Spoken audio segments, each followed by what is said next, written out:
दोस्तों स्टडी 91 के online platform में आप सभी का बहुत बहुत स्वागत है। दोस्तों आज आप सभी के समक्ष समीक्षा अधिकारी के अगले लेक्चर को लेकर हाजिर हूं। जी हां दोस्तों, आज हमारा 10वां लेक्चर है। ठीक है, देखिए इसी सीरीज को जो हमने कंटिन्यू किया है दोस्तों, इस समीक्षा अधिकारी परीक्षा को ध्यान में रखकर कंटिन्यू किया गया है। होता क्या है, मैं आपको सिंपली बताता हूं कि समीक्षा अधिकारी परीक्षा में मेरा अपना मानना है, एक सिंपल सी रणनीति है कि जिस जिस चैप्टर से सवाल आते हैं हमें वे चैप्टर डेली पढ़ना चाहिए। क्या मेरा सोचना गलत है?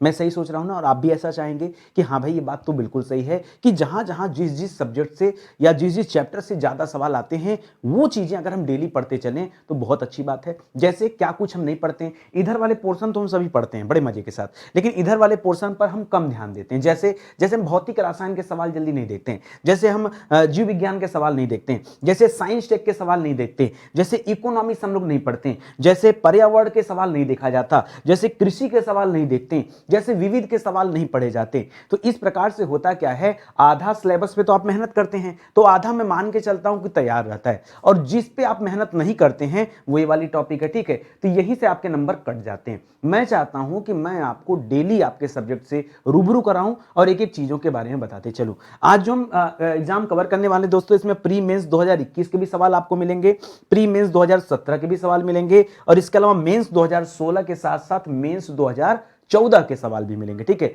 यानी कई सारे एग्जामों का निचोड़ आज आपको मिलने वाला है। ठीक है, तो ये सीरीज जरूर देखिएगा। पीछे भी जो 9 लेक्चर दिया गया वो भी अपने आप में बहुत इंपॉर्टेंट है, उस पर भी ध्यान दीजिएगा। ठीक है, याद रखेंगे स्टडी 91 के प्लेटफॉर्म से कई सारे विषय के लिए फाउंडेशन कोर्स भी लॉन्च किया गया है। ठीक है, और अलग अलग एग्जाम वाइज कोर्स भी लॉन्च किया गया है। आप एक मौका दीजिए, फिर डिसाइड करेगा कि नितिन सर का या फिर स्टडी 91 का कोर्स आगे हमें और भी ज्वाइन करना चाहिए या नहीं। आपकी परीक्षा के लिए दोस्तों हमारी टीम की तरफ से 2 किताबें लॉन्च की गई हैं, विशेष किताबें दोस्तों समीक्षा अधिकारी की, तो ये आपके पास जरूर होना चाहिए। ठीक है, चलिए सीधे आते हैं टॉपिक पर और पढ़ना आरंभ करते हैं। तो पहला सवाल दोस्तों प्राचीन इतिहास से संबंधित है, और यह सवाल देखिए मेंस परीक्षा 2017 में पूछा गया सवाल है। सवाल क्या था, एक सूची को दूसरी सूची से मिलान करना था। लिखा था डिमेट्रियस, रुद्रामन, गोंडोफोर्निस, विम कटफिसस। ठीक है, और इन लोगों को बताना था कि दोस्तों ये किस वंश के शासक हैं। ठीक है, तो जैसे दे दिया डिमेट्रियस, तो बच्चों को पता होना चाहिए कि डिमेट्रियस हिंद यूनानी शासक था, तो यहां पर क्या हो जाएगा, ये पहले वाले का 3 हो जाएगा। इसी तरह से जो रुद्ररामन था दोस्तों, ये शक राजा था। गोंडोफोर्निस की बात कर दें तो ये पहला राजा था, और विम कटफिसस की बात कर दें तो कुषाण राजा था। तो उत्तर क्या बन जाएगा दोस्तों, पहले का 3 हो जाएगा, दूसरे का 4 हो जाएगा, तीसरे का 1 हो जाएगा, और चौथे का 2 हो जाएगा। ठीक है, तो 3 4 1 2 आपको जिस भी ऑप्शन में मिले समझ जाइए सही है। तो यहां पर यह भी गलत हो गया, यह भी गलत हो गया। जो सही उत्तर दोस्तों ये ऑप्शन नंबर सी हो जाएगा, 3 4 1 2 ये आपका राइट आंसर हो जाएगा। अब इसी चीज को मैंने इधर लिख दिया, जैसे पूछ दिया डिमेट्रियस, तो डिमेट्रियस का संबंध किससे दोस्तों, याद रखेगा डिमेट्रियस जो है ये हिंद यूनानी शासक है। क्या है दोस्तों, हिंद यूनानी शासक है। उसी तरह से रुद्रदामन क्या है दोस्तों, ये शक शासक है। गोंडोफोर्निस क्या है दोस्तों, ये पहलव शासक है। और विम कटफिसस कौन दोस्तों, ये कुषाण वंश से संबंधित शासक है। किससे, कुषाण वंश से संबंधित शासक है। कुजुल कटफिसस दोस्तों याद रखेगा, कुजुल कटफिसस को संस्थापक कहा जाता है। किसका संस्थापक कहा जाता है, तो कुषाण वंश का संस्थापक कहा जाता है। इसी कुषाण वंश का एक प्रसिद्ध राजा था कनिष्क। कौन था दोस्तों, कनिष्क राजा था, याद रखेगा कनिष्क। ठीक है, इसी कनिष्क के समय में याद रखेंगे चतुर्थ बौद्ध संगीत समिति हुई थी। ठीक है, चतुर्थ बौद्ध संगीत समिति का आयोजन कब हुआ था, यह कनिष्क के समय में हुआ था। यह भी किस वंश का राजा था, यह भी जो है कुषाण वंश का राजा था। कुंडल वन कश्मीर में एक जगह है दोस्तों जहां पर चौथी बौद्ध संगीत समिति का आयोजन किया गया था। ठीक है, तो इस तरह से सवाल आते हैं, इतने डीप में जाके सवाल आते हैं। अगला सवाल देखिए दोस्तों, मध्यकालीन भारत के इतिहास से सवाल दे रहा है, और यह सवाल आपके प्री परीक्षा 2021 में पूछा गया सवाल है। निम्नलिखित में से किसे गुरु नानक ने अपना उत्तराधिकारी घोषित किया। किसने दोस्तों, गुरु नानक जी ने। ठीक है, गुरु नानक जी की बात करें तो गुरु नानक जी का जन्म कहां पर हुआ था दोस्तों, तो याद रखिएगा इनका जन्म हुआ था तलवंडी नामक स्थान पे। ठीक है, तलवंडी, ये तलवंडी कहां दोस्तों, याद रखेगा यहीं पर है ननकाना साहिब। कहां पर है दोस्तों, ननकाना साहिब। ये ननकाना साहिब वर्तमान में दोस्तों जो लाहौर है वहां पर है। लाहौर का तात्पर्य क्या है दोस्तों, यह वर्तमान में पाकिस्तान में स्थित है। ठीक है, तो इतना डेटा दोस्तों कम से कम आपको याद रखना पड़ेगा। किसके बारे में याद रखेंगे, ये गुरु नानक देव के बारे में। ठीक है, और गुरु नानक देव ने अपना उत्तराधिकारी किसे चूज किया था, तो बाला को नहीं दोस्तों, इन्होंने लहना को अपना उत्तराधिकारी बनाया था। किसे बनाया था, लहना को। को। और लहना किसका नाम है, याद रखेगा, ये दूसरे नंबर के सिखों के जो गुरु हैं उनका नाम है अंगद देव, उन्हीं के बचपन का नाम क्या था दोस्तों, लहना था। ठीक है, तो सिख के दूसरे गुरु अंगद का मूल नाम क्या था दोस्तों, याद रखेगा लहना। बहुत सारे बच्चे आज भी नहीं जानते कि लहना उन्हीं का नाम था। और सोचिए सवाल के पूछ दिया। ठीक है, अगला सवाल लिख रहा है गुरुमुखी लिपि दोस्तों किसने आरंभ किया था, तो याद रखेगा ये गुरु अंगद देव जी ने ही शुरू किया था। ठीक है, गुरु अंगद देव जी ने ही कौन सी लिपि चलाई थी, गुरुमुखी लिपि का चलाई थी। याद रखेगा ये पंजाबी में आज भी दोस्तों प्रचलित है। लिख रहा है सिख गुरु अर्जुन देव जो 5वें नंबर के गुरु थे, उनको किसने मृत्यु दंड दे दिया था, तो 5वें नंबर के गुरु को मृत्यु दंड दिया था जहांगीर ने। ठीक है, किसने दिया था दोस्तों, जहांगीर ने। देखिए जहांगीर के पहले के जो शासक रहे हैं, ठीक है, जैसे अकबर की बात कर दे, ठीक है भाई, अकबर का पुत्र था जहांगीर, इसके बचपन का नाम सलीम था। तो अकबर तक की बात करें तो अकबर ने अमृतसर के निर्माण के लिए, वहां पर मंदिर के निर्माण के लिए कई बीघे जमीन दान दिया था। कहा गया था 500 बीघा जमीन अकबर ने दान दिया था। तो उसका कहीं ना कहीं धर्मों में रुचि थी, लेकिन उसके आगे के जो शासक हुए उन्होंने बड़ा अत्याचार किया। आप देख रहे हैं दोस्तों 5वें गुरु को मृत्यु दंड किसने दे दिया, जहांगीर ने। इसी तरह से 9वें गुरु थे दोस्तों गुरु तेग बहादुर, इनको किसने मृत्यु दंड दे दिया, तो औरंगजेब ने दे दिया। किसने दे दिया, औरंगजेब ने दे दिया। ठीक है, तो ये सारे तथ्य भी आपको साथ में याद रखना है, क्योंकि सवाल यहां कहीं से भी बन सकते हैं। ठीक है, आगे बढ़ा जाए अगले सवाल पर। चलिए अगला सवाल दोस्तों हमारा मॉडर्न हिस्ट्री से। देखिए नितिन सर के साथ पढ़ने में यही फायदा है कि हम लोग हर सब्जेक्ट से सवालों पर बातचीत करते हैं। ठीक है, इससे क्या होता है कि डेली हमारी सब्जेक्ट पर नजर बनी रहती है और पकड़ भी बनी रहती है। ठीक है, तो देखिए क्या दे रहा है दोस्तों, प्री परीक्षा 2021 में पूछा गया सवाल है मॉडर्न हिस्ट्री में। लिख रहा है कि नीचे दो कथन दिए गए हैं, अभिकथन और कारण दिया गया है। आपको बताना है कि अभिकथन के आधार पर कारण सही है या नहीं। अभिकथन लिख रहा है कि भारतीय प्रश्नों पर विवेचना के लिए दादा भाई नौरोजी को 1866 ईस्वी में लंदन में ईस्ट इंडिया एसोसिएशन का गठन किया। ठीक है, लंदन में इन्होंने क्या किया, ईस्ट इंडिया एसोसिएशन का गठन किया। किसने, दादा भाई नौरोजी ने। और कब किया, 1866 ईस्वी में। दूसरा लिख रहा है वो ब्रिटिश जनमानस को प्रभावित करना चाहते थे। क्या ये सही है, बिल्कुल सही दोस्तों। अगर सही नहीं होता तो एक बात बताइए, दादा भाई नौरोजी को जो कुछ करना तो भारत में करते हैं, वो जाकर इंग्लैंड में इस तरह की सोसाइटी का गठन क्यों करते हैं। यानी वो ब्रिटिश जनमानस को प्रभावित करना चाहते थे, उनका ध्यानाकर्षण करना चाहते थे। भारतीयों की जो दयनीय स्थिति थी उस पर वहां के पब्लिक की, वहां की जनता को ध्यान लाना चाहते थे, इसीलिए उन्होंने ऐसा किया। तो बिल्कुल सही है। अब यहां पे सवाल आता है कि ईस्ट इंडिया एसोसिएशन, ठीक है, ईस्ट इंडिया एसोसिएशन का मुख्य उद्देश्य दोस्तों क्या था, तो याद रखेगा ब्रिटिश जनमानस को प्रभावित करना। ठीक है, ब्रिटिश जनमानस को प्रभावित करना। ठीक है, प्रभावित करना। ठीक है, प्रभावित करना। ठीक है, प्रभावित करना, या फिर कह सकते हैं उनका ध्यान आकर्षण। ठीक है, ध्यान आकर्षण। मुख्य उद्देश्य क्या था दोस्तों, ध्यान आकर्षण हो, ताकि वो भारतीय स्थिति परिस्थिति से भी क्या हो सके, उनके बारे में जान सकें। ब्रिटिश सार्वजनिक सभा के संस्थापक कौन थे दोस्तों, ये बड़ा अच्छा सवाल है। ब्रिटिश सार्वजनिक सभा, अभी जो आप पढ़ रहे हैं दोस्तों कि यहां पर ईस्ट इंडिया एसोसिएशन का गठन 1866 में दादा भाई नौरोजी ने किया। और ब्रिटिश सार्वजनिक सभा का गठन भी किसने किया था, तो दादा भाई नौरोजी ने ही किया था। ठीक है, दादा भाई नौरोजी ने ही किया था, याद रखेंगे। करा poverty and un British rule in India, ये पुस्तक है दोस्तों। इस पुस्तक के लेखक कौन है, इसके लेखक भी दोस्तों दादा भाई नौरोजी हैं। ठीक है, दादा भाई नौरोजी इस पुस्तक के लेखक भी हैं। लिख रहा धन के बहिर्गमन का सिद्धांत किसने दिया था, धन के बहिर्गमन का सिद्धांत, इसे ड्रेन वेल्थ थ्योरी भी कहा जाता है। यह सिद्धांत भी दोस्तों दादा भाई नौरोजी ने ही दिया। ठीक है, ये सारी इंपॉर्टेंट क्वेश्चन है, यहां से आप ये सवाल जरूर याद रखेंगे। कुछ चीजें और आप याद रखिए दादा भाई नौरोजी के बारे में, जैसे सबसे पहले राष्ट्रीय आय की गणना भारत में किसने किया, राष्ट्रीय आय की गणना दोस्तों किसने किया था भारत में, तो याद रखेगा दादा भाई नौरोजी ने किया था। ये आप याद रखेगा। राष्ट्रीय आय का मतलब क्या है, यहां पर प्रति व्यक्ति आय की उन्होंने गणना किया था, प्रति व्यक्ति आय की उन्होंने गणना किया था, ये आप याद रखेंगे। उस समय प्रति व्यक्ति आय इन्होंने बताया था दोस्तों 20 रुपया। ठीक है, चलिए खैर अलग बात है, आगे बढ़ते हैं दोस्तों। एक चीज और यहां पर याद रखेगा, दादा भाई नौरोजी को दोस्तों क्या कहा जाता है, grand old man of India कहा जाता है। ठीक है, ग्रैंड ओल्ड मैन क्या कहा जाता है दोस्तों, ग्रैंड ओल्ड मैन। ठीक है, भारत के वयोवृद्ध पुरुष क्या कहा जाता है, वयोवृद्ध पुरुष। ठीक है, याद रखेंगे, ये संज्ञा भी दिया जाता है, तो इसे भी याद रखेगा। ठीक है, ये बड़ा इंपॉर्टेंट सवाल है, एक एक चीजें आप ध्यान दीजिएगा। इन्होंने कांग्रेस अधिवेशन की अध्यक्षता भी दोस्तों 3 बार किया। ठीक है, वो सवाल भी आपसे पूछ लेता है, तो उसको भी याद रखेंगे। ये तो मॉडर्न हिस्ट्री का सवाल हो गया। आगे बढ़िए दोस्तों, इंडियन ज्योग्राफी का सवाल हम लोग देखते हैं कि इंडियन ज्योग्राफी से आपकी परीक्षा में क्या क्या प्रश्न बना। ठीक है, तो यारो प्री एग्जाम 2021 की बात करें तो यहां पर दोस्तों जो सवाल बना वो सवाल आया कि तमरिया जनजाति भारत के किस राज्य में पाई जाती, ठीक है, तमरिया जनजाति, ठीक है।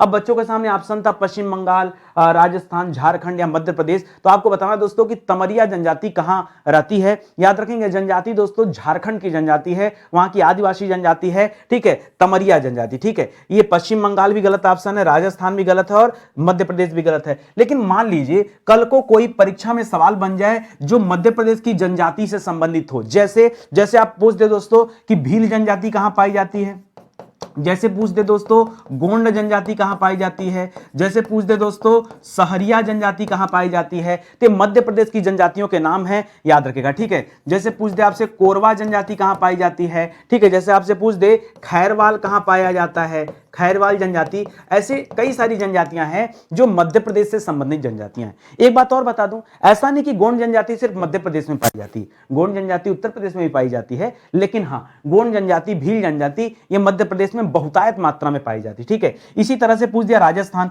ये जो जाति दोस्तों याद रखेगा ये राजस्थान में भी पाई जाती है, ठीक है। सहरिया जनजाति ये मध्य प्रदेश और राजस्थान की सीमा पर रहती है, तो इसको भी याद रखेगा। बाकी राजस्थान की पुरानी जनजाति में मीणा का नाम आता है, डामोर का नाम आता है, ठीक है। मीणा हो गया, मीणा तो बहुत ज्यादा चलते हैं वहां पे, डामोर हो गया। ये जो भील आपने पढ़ा ना, यहाँ पे कुछ मात्रा में दोस्तों भील जनजाति भी पाई जाती है, तो इसको भी याद रखेगा, भील हो गया। बाकी सहरिया से एक और याद रखेगा, गरासिया याद रखेगा, सहरिया और गरासिया, ठीक है। इसी तरह से कोली याद रखेगा, कोली जनजाति कहां की, अच्छा सवाल है, कोली जनजाति, स्टार लगाइए, बड़ा इंपॉर्टेंट सवाल है, कई बार परीक्षा में आया कोली जनजाति, ठीक है, कोली। और पटेलिया जनजाति, कौन सी, पटेलिया जनजाति, ये सारी जनजातियां दोस्तों कहां की हैं, ये राजस्थान विशेष की जनजातियां हैं। इसी तरह से सवाल में जो पश्चिम बंगाल ऑप्शन दिया है, इस पश्चिम बंगाल की कौन कौन सी जनजाति ये भी पूछ सकता है, ठीक है। तो पश्चिम बंगाल में मुंडा पाई जाती है, हालांकि मुंडा दोस्तों विशेष रूप से झारखंड में पाई जाती है, ठीक है, लेकिन मुंडा जनजाति पश्चिम बंगाल में भी है।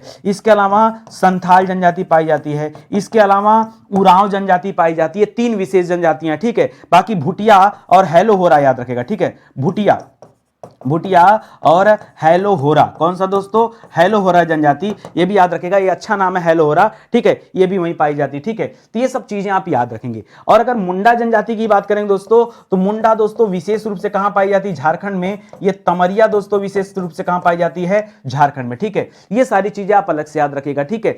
तो ऐसे करके जनजातियों से आपसे कई सवाल बन सकते हैं, तो उनको भी दोस्तों आप याद रखेंगे। एक सवाल झारखंड से और देता है, ऐसे नाम दे देता हो, बच्चे सोचते हैं कुछ गलत लिखा है क्या, तो हो नाम की भी एक जनजाति है जो झारखंड में पाई जाती है, इसको भी याद रखेगा। इसी हो से एक और याद रखेगा, वीरहोर, ठीक है, हो और वीरहोर दोनों अलग अलग जनजाति है, होर और वीरहोर, ठीक है। तो ये सारी जनजाति दोस्तों कहां की जनजाति है, ये आपके झारखंड की जनजाति है, इसे आप ध्यान रखेंगे, ठीक है। तो ऐसे ऐसे सवाल बनते हैं, इनको आप ध्यान रखेंगे, ठीक है। चलिए आगे बढ़ते हैं दोस्तों, और अगला सवाल हम लोग करेंगे किस सब्जेक्ट का, वर्ल्ड ज्योग्राफी का, ठीक है। वर्ल्ड ज्योग्राफी का सवाल देख लेते हैं। वर्ल्ड ज्योग्राफी के सवाल में ये जो आया हुआ है, मेंस परीक्षा 2021 में पूछा गया सवाल है, लिख रहा है कि इंडोनेशिया के संदर्भ में निम्नलिखित में से कौन सा कथन सही है, ठीक है।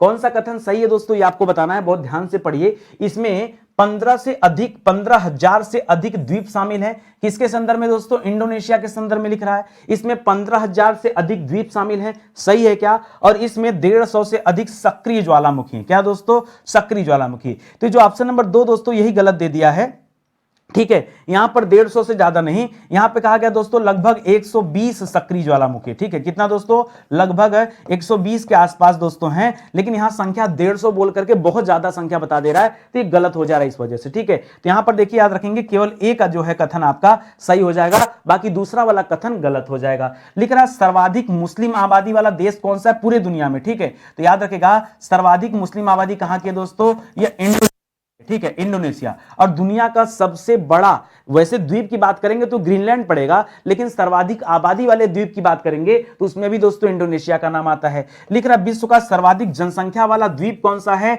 तो क्या बताएंगे दोस्तों, इंडोनेशिया बताएगा, ठीक है। कौन सा द्वीप है दोस्तों, इंडोनेशिया, अगर सर्वाधिक जनसंख्या की बात करें तो, ठीक है। अगर दोस्तों सबसे बड़ा द्वीप की बात कर ले तो, कि कौन सा द्वीप क्या दोस्तों सबसे बड़ा है, तो क्या बताएंगे दोस्तों, ग्रीनलैंड, क्या बताएंगे, ग्रीनलैंड द्वीप दोस्तों सबसे बड़ा है, ठीक है, इसको याद रखेंगे। और यहां पर जनसंख्या घनत्व तो सबसे सबसे कम है, न्यूनतम। क्यों? क्योंकि ग्रीनलैंड का 90% हिस्सा हमेशा बर्फ से आच्छादित होता है, ठीक है, इस वजह से यहां लोग कम रहते हैं। तो ग्रीनलैंड से एक और सवाल रखिए कि न्यूनतम जनसंख्या घनत्व कहां का है? न्यूनतम जनसंख्या घनत्व वाला देश कौन सा है? घनत्व देश, ठीक है, किसका दोस्तों? कौन सा है? तो ग्रीनलैंड याद रखेगा, ठीक है। वैसे डेनमार्क के कंट्रोल में आता है। कर इंडोनेशिया की नई राजधानी दोस्तों कहां बनाई गई है? तो इसकी नई राजधानी बनी है नुसंतरा। क्या बनी दोस्तों? नुसंतरा इसकी नई राजधानी है। इसके पहले क्या थी दोस्तों? तो पहले राजधानी थी कालीमंतन। क्या थी दोस्तों? काली, अब ये छोड़िए फिलहाल, ठीक है। कालीमंतन द्वीप पे दोस्तों ये सारी चीजें बन रही हैं, इसको भी याद रखिएगा। लिख रहा इंडोनेशिया के प्रसिद्ध ज्वालामुखी का नाम बताइए कि इंडोनेशिया में फेमस ज्वालामुखी कौन सा है, ठीक है। इसमें कई सारे आते हैं, जैसे कुछ का नाम याद रखिए, जैसे माउंट मेरापी का नाम याद रख सकते हैं, ठीक है, माउंट मेरापी का नाम याद रख सकते हैं, माउंट सुमेरु का नाम याद रख सकते हैं, सुमेरु का नाम याद रख सकते हैं, सुमेरु, ठीक है, सुमेरु, ठीक है। तो इस तरह से दोस्तों याद रख सकते हैं, कई सारे ज्वालामुखी हैं जो इंडोनेशिया में। अगर हम भारत की बात करें दोस्तों, तो भारत में देखिए 2 ज्वालामुखी हैं, ठीक है। एक तो बैरन ज्वालामुखी दोस्तों, बैरन, ठीक है, बैरन दोस्तों याद रखेगा, यह सुसुप्त ज्वालामुखी है। क्या दोस्तों? यह सुसुप्त ज्वालामुखी याद रखेगा। इसी तरह से नारकोंडम याद रखेगा, ठीक है, नारकोंडम ये दोस्तों जागृत ज्वालामुखी है, ठीक है। ये क्या दोस्तों? जागृत ज्वालामुखी है, ये भी याद रखेगा। ये दोनों कहां पाए जाते हैं? ये अंडमान निकोबार सागर के पास में स्थित हैं, बैरन और नारकोंडम, तो इसे भी आप याद रखेंगे। ये दोस्तों हो गया विश्व के भूगोल का सवाल। अगला चैप्टर जो दोस्तों ये जनसंख्या एवं नगरीकरण, ये ऐसा चैप्टर है जिसको आप जल्दी नहीं पढ़ते हैं, हमेशा एग्जाम टाइम में बच्चे पढ़ते हैं, लेकिन मैं कहता हूं कि आप रेगुलर पढ़ते हुए चलिए, ठीक है, रेगुलर पढ़ेंगे तो ज्यादा बेहतर रहेगा।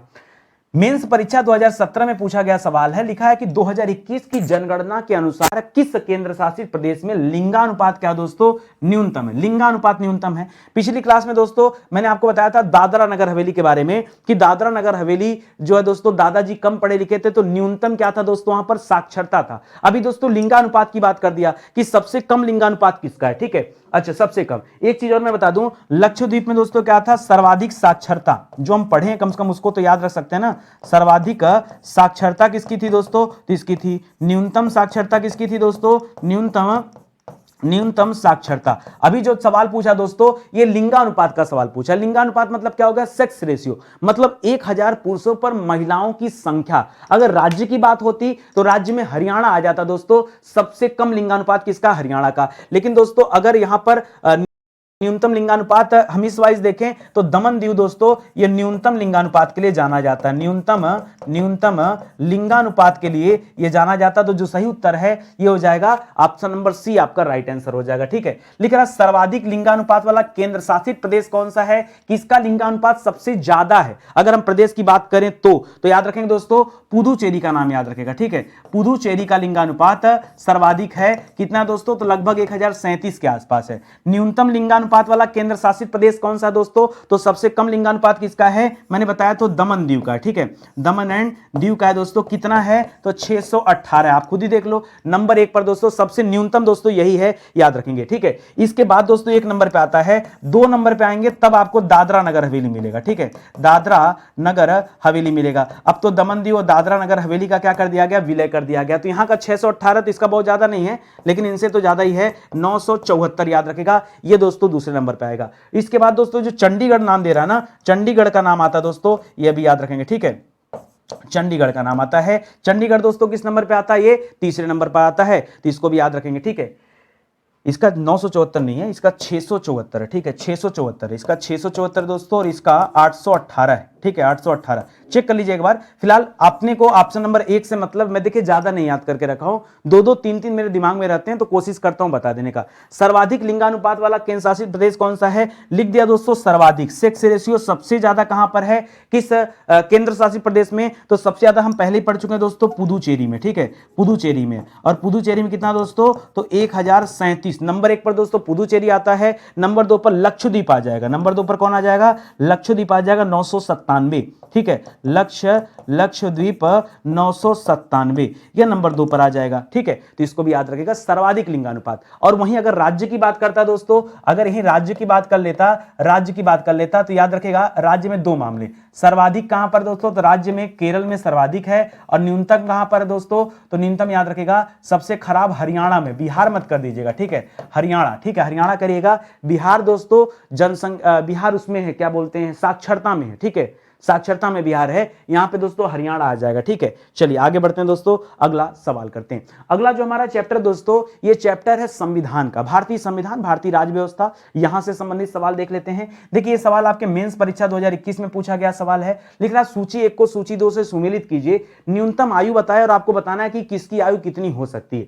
जैसे भारत के राष्ट्रपति की आयु दोस्तों, तो इसके लिए तो 35 वर्ष बताया गया है। पंचायत के सदस्यों की आयु 21 वर्ष हो सकती है। राज्य के विधानसभा के सदस्यों की आयु 25 वर्ष हो सकती है, और विधान परिषद के सदस्यों की आयु 30 वर्ष हो सकती है। तो उत्तर क्या मिल गया, पहले का 2 बन गया, दूसरे का 3 बन गया, तीसरे का 4 बन गया, और चौथे का 1 बन गया। तो 2 3 4 1 सही कर लीजिएगा, 2 3 4 1 मतलब ऑप्शन नंबर 1 जो है ये बिल्कुल सही हो जाएगा। इतना इन्हें मैं थोड़ा और डिटेल में बताता हूं। जैसे याद रखेगा यहां पर पंचायत सदस्य वगैरह हो गए, पंचायत के सदस्य वगैरह हो गए, या ग्राम प्रधान वगैरह हो गए, ग्राम प्रधान वगैरह हो गए, ठीक है। इन लोगों की दोस्तों उम्र कितनी है दोस्तों, कितनी हो सकती, 21 साल, ठीक है। इसी तरह से 25 किसकी होती है, तो 25 याद रखेंगे विधानसभा के सदस्यों के लिए भी, प्लस दोस्तों और किसका होता है, और लोकसभा के सदस्य, ठीक है, विधानसभा लोकसभा दोनों के लिए। 30 वर्ष किसका होता है दोस्तों, तो यहां पर उच्च सदन की बात होती है, इसलिए यहां पर क्या लिखते हैं, विधान परिषद लिखेंगे, और यहां उच्च सदन हो जाएगा, केंद्र में राज्यसभा हो जाएगी। इसी तरह 35 वर्ष किसके लिए होता है दोस्तों,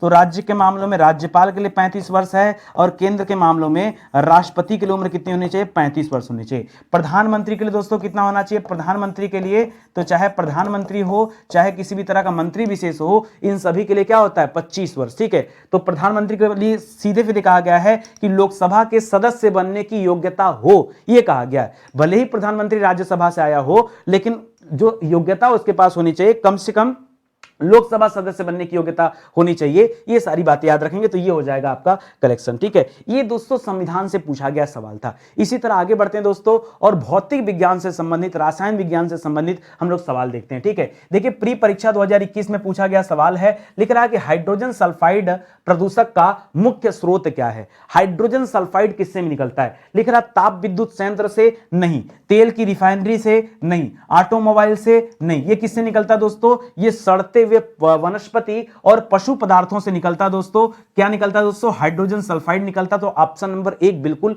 सही जवाब हो जाएगा। जो बाकी आपके दिमाग में आ रहा है, मैंने सवाल रखे, सुनिए। ऑटोमोबाइल से दोस्तों कौन सा प्रदूषक निकलता है, तो याद रखेगा इससे निकलता है कार्बन मोनोऑक्साइड। क्या निकलता है दोस्तों, कार्बन मोनोऑक्साइड निकलता है, जिसे हम क्या कहते हैं, दम घोटू गैस कहते हैं। क्या कहते हैं, दम घोटू गैस के नाम से जानते हैं, क्योंकि कार्बन मोनोऑक्साइड में यहां ऑक्सीजन के एक ही अणु होते हैं, जिसको CO लिखते हैं, ठीक है। जो तेल रिफाइनरी होती है दोस्तों, उत्तर प्रदेश की अगर बात करें तो उत्तर प्रदेश में तेल रिफाइनरी कहां पर दोस्तों, याद रखेगा मथुरा में, जैसे, ठीक है, मथुरा। तो लिख रहा है तेल रिफाइनरी से दोस्तों कौन सी गैस निकलती है, तो तेल रिफाइनरी से दोस्तों निकलती है कार्बन डाइऑक्साइड गैस। क्या निकलती है दोस्तों, इससे निकलती है कार्बन डाइऑक्साइड निकलती है। और कार्बन डाइऑक्साइड को कैसे लिखते हैं, इसका सूत्र होता है CO2। इसी तरह से जो ताप विद्युत संयंत्र होते हैं, उत्तर प्रदेश में कई जगह ताप विद्युत संयंत्र बने हुए हैं, यहां से क्या निकलता है, यहां से निकलता है सल्फर डाइऑक्साइड। क्या निकलता है, सल्फर डाइऑक्साइड निकलता है। इसको क्या बोलते हैं दोस्तों, सल्फर को बोलते हैं यस, और डाइऑक्साइड को क्या हो जाएगा, O2 हो जाएगा। तो यस O2 याद रखेंगे। ये कहां से निकलता है, ये ताप विद्युत संयंत्रों में से निकलता है, ठीक है। ये सारी बातें याद रखेंगे, ठीक है, याद रहेगा। ये आपके भौतिक या रसायन से संबंधित सवाल है। आगे बढ़े दोस्तों, बायोलॉजी के सवाल हम लोग हल करते हैं। और आप तो जानते देखिए कि हम लोग हर सब्जेक्ट को टच करते हैं।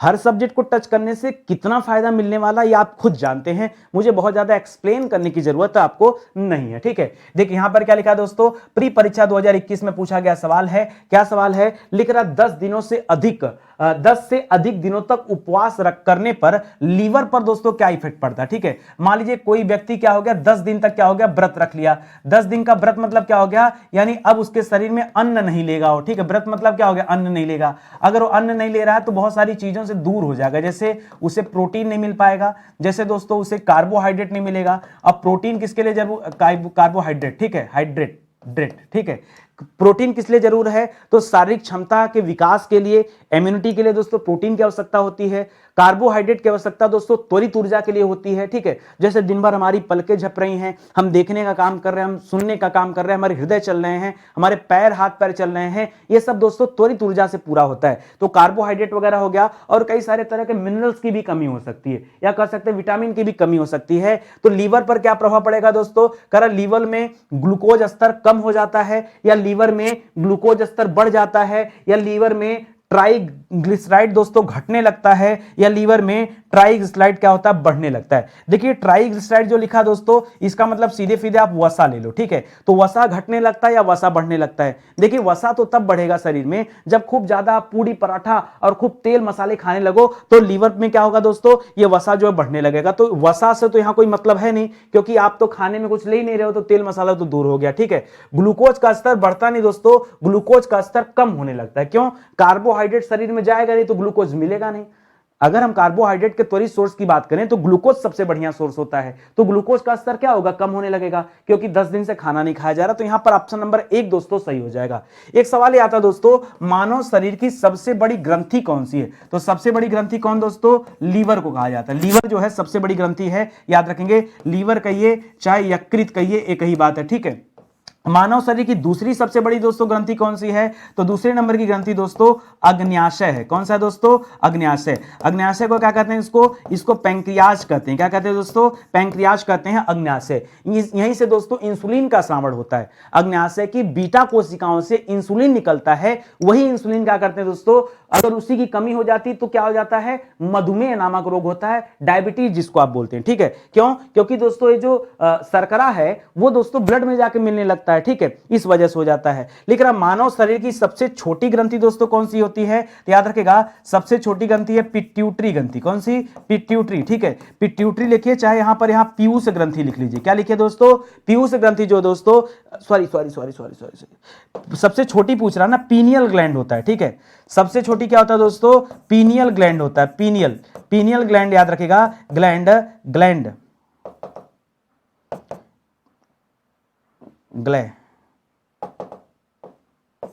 ऐसे पीनियल ग्लैंड जो होता है दोस्तों, ये सबसे छोटी ग्रंथि होती है। लिख रहा मानव यकृत का कार्य क्या होता है? जो लीवर होता है दोस्तों, लीवर कौन सा फंक्शन करता है? तो लीवर के कई सारे काम होते हैं। जैसे लीवर दोस्तों पित्त का उत्पादन करता है। पित्त को कहते हैं बाइल जूस बनाना, ठीक है।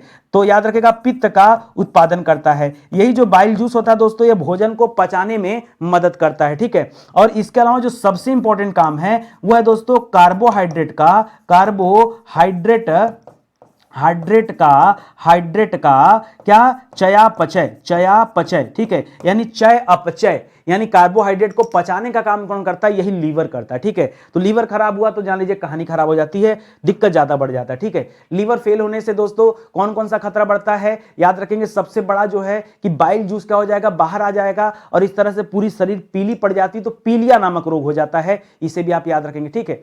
ध्यान दीजिएगा, स्टडी 91 के प्लेटफॉर्म से आपकी परीक्षा के लिए हम लोगों ने स्पेशल 2 किताबें लॉन्च किया है। तीसरे किताब पर दोस्तों काम चल रही है, ठीक है। तो आप इसे ले लीजिए, ठीक है। बहुत सारे बच्चों ने परचेज किया, सुपर सेलिंग बुक है हमारी, और बहुत अच्छा रिस्पांस आ रहा है आपकी तरफ से। बच्चों का रिकमेंडेशन भी अच्छा आ रहा है कि नहीं सर जो हम सोचते थे वो आपकी किताबों में मिल रहा है, तो बेहतर आपके लिए, ठीक है। कुछ बच्चों का मानना था कि सर किताब कैसे लें, तो किताब आप ऑनलाइन हमारे वेबसाइट या एप्लीकेशन से ले सकते हैं। किसी बच्चे को कैश ऑन डिलीवरी चाहिए तो मैं कह रहा हूं सिर्फ आप मीशो से जाइए। आप मेरी बातों पे भरोसा करते हैं ना, तो कैश ऑन डिलीवरी चाहिए तो मीशो पे जाइए, वही बात है, ठीक है। तो मीशो से ले सकते हैं। नहीं कुछ समझ में आ रहा है कि सर क्या करें कैसे करें, कहीं भी आपको परेशानी हो रही है तो अपने मोबाइल में नंबर सेव कर लीजिए 6350099191, और इस पर एक व्हाट्सएप मैसेज दे दीजिए कि हमें यही दिक्कत हो रही है, यही मैं फेस कर पा रहा हूं, मुझे ये चीज चाहिए। सारा कनेक्शन आपको दे दिया जाएगा, ठीक है, बिना किसी परेशानी के। हमारी टीम आपको खुद गाइड कर लेगी, ठीक है। तो इसे भी आप याद रखेंगे। चलिए आगे बढ़ते हैं। अगला सवाल देखिए। अगला सवाल दोस्तों इकोनॉमिक्स विषय से है, वो विषय जहां बहुत ज्यादा परेशान रहते हैं। प्री परीक्षा 2021 में पूछा गया सवाल है कि एक किसान जिसके पास 1 से 2 हेक्टेयर तक का जोत हो। जोत मतलब क्या होता है दोस्तों? जोत का मतलब होता है जोतने योग्य भूमि, जोतने योग्य भूमि, ठीक है। जोतने योग्य भूमि का मतलब क्या है? कृषि योग्य भूमि, ठीक है, कृषि योग्य भूमि। ठीक है। तो जिन किसानों के पास दोस्तों क्या है, जिन किसानों के पास 1 से 2 हेक्टेयर तक का जोत है, उसे किस प्रकार का किसान माना जाता है? उसे सीमांत किसान कहा जाता है, उसे बड़ा किसान कहा। देखिए बड़ा तो हो नहीं सकता, मध्यम भी नहीं हो सकता, बसता सीमांत और लघु। तो सीमांत भी मत करेगा दोस्तों, जिसके पास 1 से 2 हेक्टेयर होता है उसको कहते हैं लघु कृषक। कृषक माने किसान, ठीक है। अच्छा, 1 से 2 हेक्टेयर वाले को क्या कहते हैं? याद रखेगा, 1 से 2 हेक्टेयर वालों को कहते हैं लघु कृषक। जिनके पास 2 हेक्टेयर से 4 हेक्टेयर तक की भूमि होती है वो होते हैं दोस्तों सीमांत। क्या होते हैं दोस्तों? वो होते हैं सीमांत कृषक, ठीक है। सीमांत कृषक, ये आंकड़ा आप याद रखेगा, पता नहीं परीक्षा में क्या दे दे। इसी तरह से जिसके पास 4 से 10 हेक्टेयर होता है इसको अर्ध मध्यम कहते हैं। क्या कहते हैं दोस्तों? इसको अर्ध मध्यम कृषक का नाम देते हैं, याद रखेंगे, कृषक का, ठीक है। इसी तरह से जिसके पास 10 हेक्टेयर से अधिक की भूमि होती है वो होते हैं दोस्तों बड़े कृषक, ठीक है, वो होते हैं बड़े कृषक। तो ये सारे आंकड़े आप याद रखेंगे, क्योंकि परीक्षा में यहां भी दोस्तों कई सारी जगह पे आपको परेशान करता है, घुमा देता है, परेशान कर देता है, तो फिर नहीं समझ में आता है। तो लघु कृषक, सीमांत कृषक, अर्ध मध्यम हो गया, या फिर इसको मध्यम भी बोलते हैं, और लास्ट में जाएगा बड़े कृषक। ये सारी बातें आप याद रखेंगे, ठीक है। चलिए आगे बढ़ते हैं, अगला सवाल देखते हैं। अगला सवाल दोस्तों पर्यावरण से संबंधित सवाल है। प्री परीक्षा 2021 में पूछा गया सवाल है कि घटते उत्पादकता के क्रम में अधोलिखित में से कौन सा पारितंत्र क्रम जो है सही है? क्या करना दोस्तों, यहां पे ध्यान दीजिएगा, पूछा है उत्पादकता क्या होनी चाहिए? घटनी चाहिए। तो घटने उत्पादकता के क्रम में दोस्तों क्या होता है? पहले सागर आएगा, क्या? सागर, झील, घास का मैदान, मैग्रो नहीं, मैग्रो सबसे टॉप पे रखा जाएगा दोस्तों, मैग्रो नंबर 1 पे रखा जाएगा। तो नंबर 1 पर मैग्रो आएगा, तो याद रखेगा नंबर 1 पर मैग्रो हो जाएगा, ठीक है।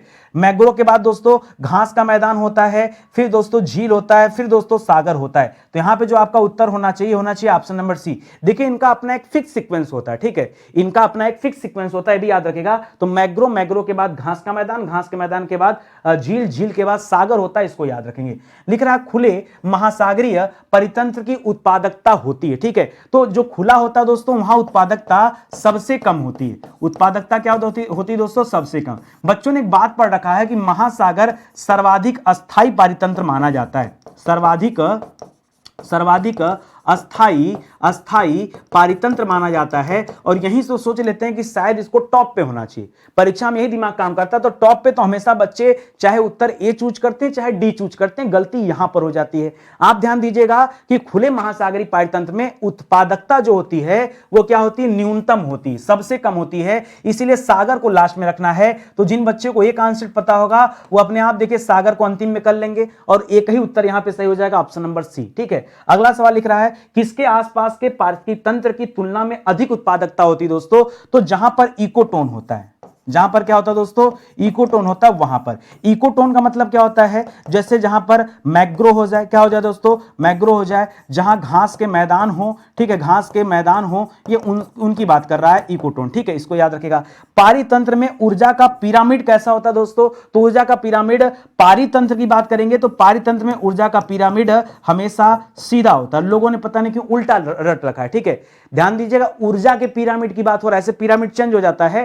पारितंत्र में ऊर्जा का पिरामिड क्या होता है? हमेशा सीधा होता है। इस सवाल को भी याद रखेंगे, ठीक है। चलिए ये तो हो गया दोस्तों इन्वायरमेंट से संबंधित सवाल। इसी तरह से एग्रीकल्चर का सवाल देखते हैं। एग्रीकल्चर का सवाल दोस्तों मेंस 2016 में पूछा गया सवाल है। लिख रहा है निम्नलिखित में से कौन सा सही सुमेलित नहीं है? जो सही सुमेलित नहीं दोस्तों उसे बता दीजिए। सरसों की प्रजाति वरुड़ा होती है क्या? जी हां, ये हम लोगों ने पिछले लेक्चर में भी कवर किया था कि सरसों की प्रजाति क्या होती है? वरुड़ा। मटर की प्रजाति रचना होती है क्या? ये आपको बताना। तो रचना भी होता है, और मैंने बताया था मटर से छोला बनाइए और छोला सपने में आता है पानी पूरी, जिसको याद होगा, ठीक है। अलसी का नीलम भी होता है। धान का दोस्तों राधे नहीं होता है, गलत लिखा है, ठीक है, धान का राधे नहीं होता, ठीक है। चलिए देख लेते हैं। अगर हम बात करें राधे दोस्तों किसकी प्रजाति है, तो किसका बताएंगे? राधे चना की प्रजाति है, ठीक है, चना। कैसे पता चलेगा? राधे कृष्णा करके झूमना है, और झूमने के लिए क्या करना पड़ेगा? चलना पड़ेगा। और चलेंगे कैसे? जब चना खाएंगे घोड़ी की तरह, तभी दौड़ेंगे, ठीक है। तो राधे का संबंध चना से। ये IR8 हो गया, IR20 हो गया, ये सब दोस्तों धान की वैरायटी है। वरुड़ा हो गया, वरुड़ा दोस्तों सरसों की वैरायटी है, सरसों की, ठीक है। रचना किसकी वैरायटी दोस्तों? तो रचना जो है ये मटर की वैरायटी है, ठीक है, रचना। यहां पे मटर भी लिख लीजिएगा। और मटर में दोस्तों एक और वैरायटी बताया था मैंने, सपना। यहां से अलसी काटिए, अलसी इधर होना चाहिए, ठीक है, अलसी इधर होना चाहिए। अलसी की वैरायटी दोस्तों कौन कौन सा है? तो यहां पढ़ा हमने नीलम, और पिछली क्लास में अगर याद हो तो मैंने बताया था आलसी गरिमा, क्या दोस्तों, कौन बताया था, आलसी गरिमा बताया था ना, तो इसको भी याद रखिएगा, ठीक है। ये उल्टा हो गया, फसल ये है ना, प्रजाति है, ठीक है। तो इधर से सही करिए, इसको करेक्ट कर लीजिएगा, तो यहां क्या हो जाएगा, ये ऑप्शन होना चाहिए, तब तो जाके दोस्तों राइट आंसर होगा। चलिए आगे बढ़ते हैं। अगला चैप्टर दोस्तों साइंस एंड टेक का सवाल है। साइंस एंड टेक से संबंधित सवाल दोस्तों मेंस परीक्षा 2014 में पूछा गया सवाल है कि एटीएम से आपका क्या तात्पर्य है। सर वही एटीएम जहां से पैसे निकालते हैं, हाँ उसी की बात कर रहे हैं। तो एटीएम से क्या तात्पर्य है, लिख रहा ऑटोमेटिक ट्रांजैक्शन मशीन नहीं, ऑटोमेटिक ट्रांसफर मशीन नहीं, ऑटोमेटिक ट्रांजैक्शन नहीं, ऑटोमेटेड टेलर मशीन बोलते हैं। क्या कहते हैं इसे, ऑटोमेटेड टेलर मशीन कहते हैं। ये दोस्तों एटीएम का फुल फॉर्म होता है। लिख रहा भारत में पहला एटीएम कब लगाया गया है। अब भारत में पहला एटीएम जो लगाया गया दोस्तों, तो ये कब लगाया गया और कहां लगाया गया, तो याद रखिएगा दोस्तों, इसे 1987 में लगाया गया और कहां पर दोस्तों, मुंबई में लगाया गया। भाई ये किस बैंक का एटीएम था, तो ये एक फॉरेन बैंक था दोस्तों, जिसका नाम है एचएसबीसी। क्या नाम दोस्तों, एचएसबीसी, ठीक है। एचएसबीसी जो बैंक है, उसने सबसे पहले मुंबई में दोस्तों एटीएम को इंट्रोड्यूस किया था 1987 ईस्वी में। ये तीनों पॉइंट दोस्तों आपको याद रखना है, ठीक है। कर भारत में सभी एटीएम को दोस्तों कौन जोड़ता है, तो सभी एटीएम को जोड़ने का काम करता है एनपीसीआई, ठीक है। आप अगर फोन पे गूगल पे चलाते होंगे तो वहां पर हमेशा लिखा रहता होगा एनपीसीआई। ये एनपीसीआई क्या होता है, इसका भी फुल फॉर्म हो जाता है, ठीक है, national payment corporation of India. National payment corporation of India, national payment corporation of India, ये दोस्तों इसका फुल फॉर्म होता है। ये जितने भी एटीएम हैं, जितने भी एटीएम मशीन है, उनको जोड़ने का काम कौन करता है, यही जो है एनपीसीआई करता है। अगर ऐसा ना हो तो सोचिए एसबीआई के एटीएम से आप एक्सिस बैंक में आपका अकाउंट है तो कैसे पैसा बाहर आ जाता, ठीक है। तो इनको जोड़ने का काम ही करता है। एक स्पेशल सवाल और कि एटीएम को विकसित किसने किया था, तो याद रखेगा एक व्यक्ति का नाम है और व्यक्ति दोस्तों भारतीय मूल के व्यक्ति हैं। सबसे बड़ी बात है उनका नाम है जॉन सैफर्ड बैरोन। क्या नाम है दोस्तों, जॉन सैफर्ड बैरोन नाम है दोस्तों। याद रखेंगे भारतीय मूल के हैं, ठीक है, ये भारतीय मूल के हैं, ठीक है, ये भी याद रखेंगे। इन्होंने दोस्तों सर्वप्रथम क्या किया था, एटीएम विकसित किया था। ये दोस्तों इन्हीं के द्वारा इसका विकास किया गया। तो ये भी आपके लिए स्पेशल सवाल हो गया, ये ध्यान रखिएगा। तो ये हमारा साइंस एंड टेक का सवाल हो गया। अगला सवाल दोस्तों हम यूपी स्पेशल का दे रहे हैं आपको कि मेंस 2021 में देखिए यूपी स्पेशल का क्या सवाल दिया, पढ़िए। लिख रहा निम्नलिखित में से कौन सी अनुसूचित जनजाति उत्तर प्रदेश के वाराणसी जिले में नहीं पाई जाती। कौन सी जनजाति नहीं पाई जाती और कहां पर दोस्तों, वाराणसी में कौन सी नहीं पाई जाती। लिख रहा है चेरो जनजाति, गोंड जनजाति, खरवार जनजाति और सहरिया जनजाति। कौन सी नहीं पाई जाती है, तो पीछे दोस्तों हम लोगों ने पढ़ा था सहरिया जनजाति दोस्तों हमने आपको बताया था दो जगह पाई जाती है। एक तो दोस्तों मध्य प्रदेश में पाई जाती है और एक दोस्तों कहां पाई जाती है, राजस्थान में, ठीक है।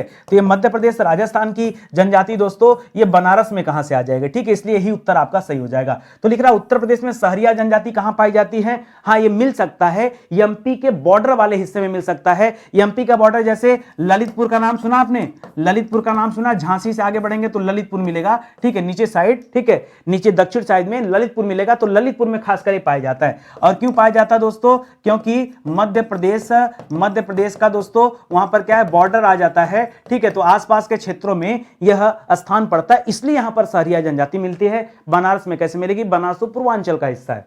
आगे देखिए भारत सरकार द्वारा 1967 ईस्वी में प्रदेश की जनजातियों को, कितनी जनजातियों को अनुसूचित श्रेणी में रखा गया था, तो दोस्तों उत्तर प्रदेश सरकार के द्वारा कुल 5 जनजातियों को अनुसूचित जनजाति वाले श्रेणी में रख दिया गया, ठीक है। अब उसमें कौन कौन जनजाति आती है, तो याद रखेगा थारू जनजाति आती है, भोटिया जनजाति आती है। वो 5 जनजाति नाम पूछ लेता आपसे, ठीक है। तो थारू याद रखेगा, भोटिया याद रखेगा, बुक्सा जनजाति याद रखेगा, जौनसारी याद रखेगा, जौनसारी जनजाति मोस्ट इंपॉर्टेंट है, जौनसारी जनजाति, और एक है दोस्तों राजी जनजाति। ये 5 जनजाति ऐसी हैं जिनको उत्तर प्रदेश सरकार ने अनुसूचित जनजाति के क्षेत्र में रखा है वर्ष 1967 में, इसको याद रखेंगे। लिख रहा उत्तर प्रदेश की सबसे बड़ी जनजाति कौन सी है, तो पहले नंबर पर मैंने जो लिखा थारू जनजाति, याद रखेगा ये उत्तर प्रदेश की सबसे बड़ी जनजाति है, थारू जनजाति। ये भी परीक्षा में आ सकता है, ठीक है। तो ये दोस्तों यूपी स्पेशल का सवाल हो गया।